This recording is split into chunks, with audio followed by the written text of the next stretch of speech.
Okay, early on in the days of home computing, back in the early 90s, it became really apparent that there was a need for a document format that was universal, could be opened on PCs and Macs, and you did not need all the whatever various software was used to create it to open it.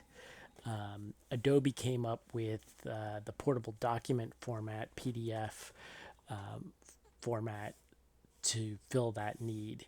Um, the Acrobat Reader is what allows you to read a PDF, and there are a lot of other free PDF readers out there. But the Acrobat Reader is the primary one. It's the one that Adobe makes. And I put a link in this week's folder for you to download it if you don't already have it. If you have the Adobe Creative Suite, it's usually already bundled in there um, because Adobe puts all their documentation in Acrobat format. So, to give you an example, we saw with Adobe InDesign how we created something and output it to PDF format. Um, but you can use most things save to PDF. So here's Microsoft Word. I can put in whatever I want here.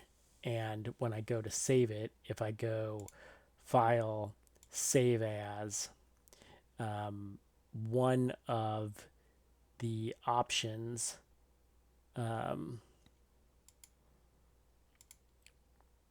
will be down here in file format. One of the options will be PDF.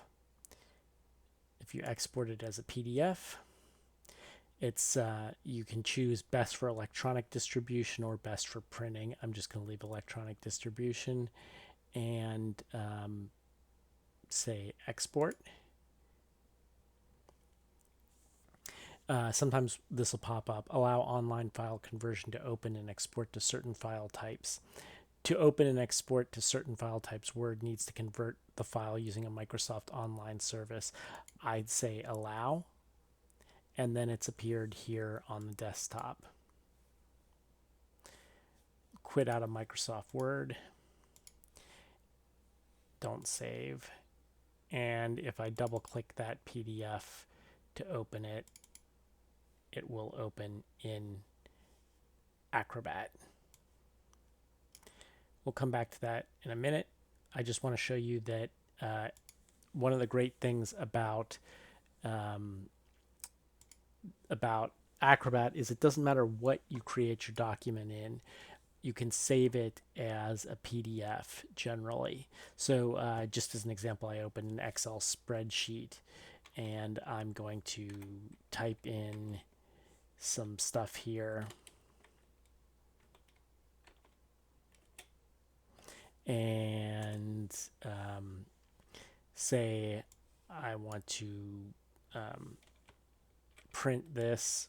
If I go to File and then Print in the Mac OS, you can choose down in this bottom corner, rather than to print it out as on a printer, to save it as a PDF. If I say Save as PDF, I can choose to call it whatever I want. I'll leave it called Workbook 1, save, and there it's appeared on the desktop. All right, quit Excel.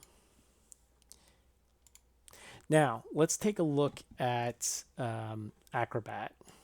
So if we go into Applications and go up to the top, we have a couple of choices here. There's Acrobat DC and Acrobat Reader.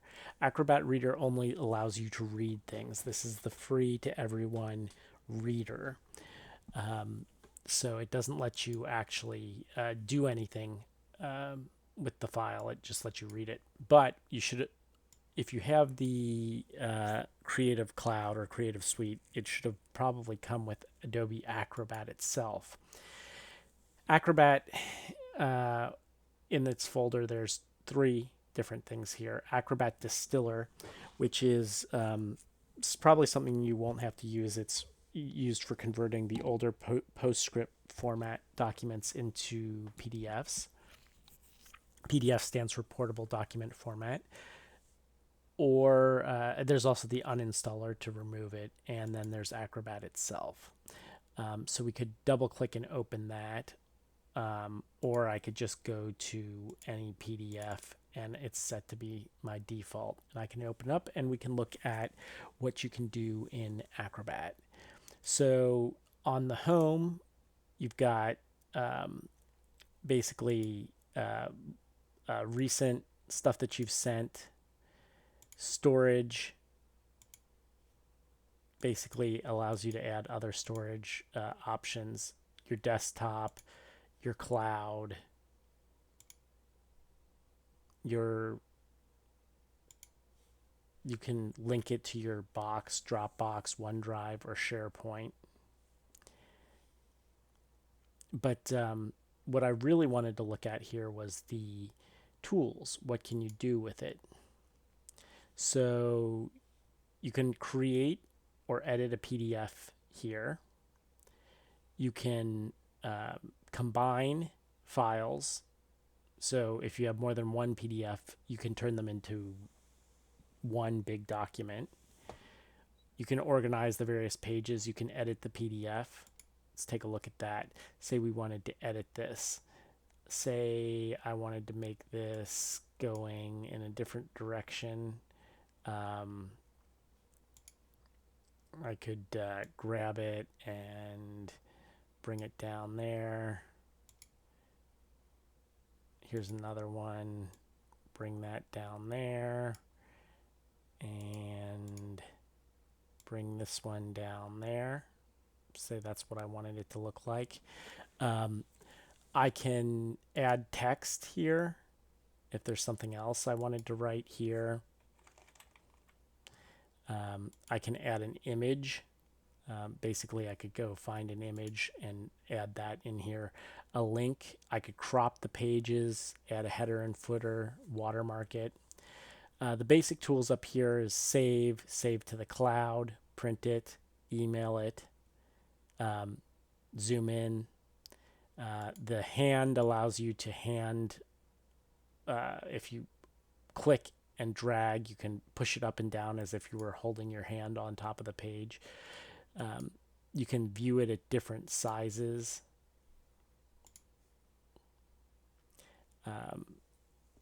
You can add sticky notes to it.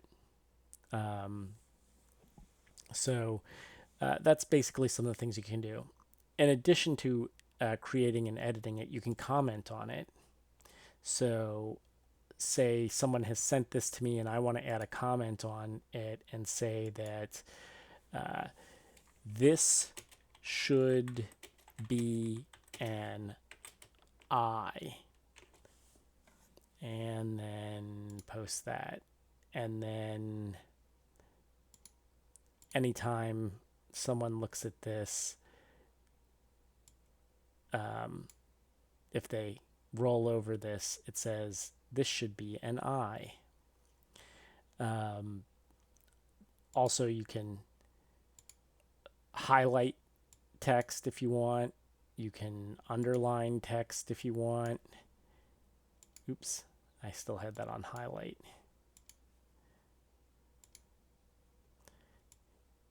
You can underline text. You can strike through text.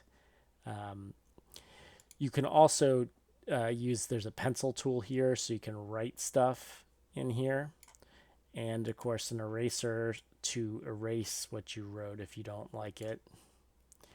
There are some you can create rubber stamps, just like say approved, and put that on top of the document. You can attach other things to it, and there's some more drawing tools like ovals and lines and things like that. You can send it to someone for comments. You can add more stamps. In addition to that, there's a whole bunch of different stamp options. Send and track. You can compare two different files to see how they're different. You have rulers that you can measure things with. This is where things get really interesting. You can send it for someone's signature or a certification, or you can prepare a form. But probably the most useful thing here is fill and sign. So with this, you can choose certain basic things like adding an X to it where someone needs to sign, or a check mark where you say sign next to the check. You can add various other indications there. And then you can add your signature. So say it knows this is registered to me. So you can just type in your name here and it will give you this a choice of script. You can apply that, or you can actually use your own signature if you want, using draw and your mouse. So I never bother with printing documents out to sign them anymore. I just have, when someone sends me a PDF, I bring it into Acrobat Pro and I can write in here and sign my name with the mouse. You know, whatever. You can clear and try it again.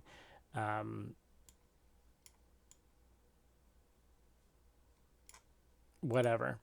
Or you can choose an image of your signature if you already have a photograph you took with your phone of your signature, whatever the case may be. It's one of the most useful tools here. When you're done, File, Save As. I'm just going to choose my desktop, and you can reduce the file size. You can save it to the document cloud or Creative Cloud. That's good enough for me. So I'll choose that and save, replace the one that's already there, and voila, we have created and saved a PDF. So that's really all there is to it. I will look forward to seeing your PDF bios soon. All right, take care.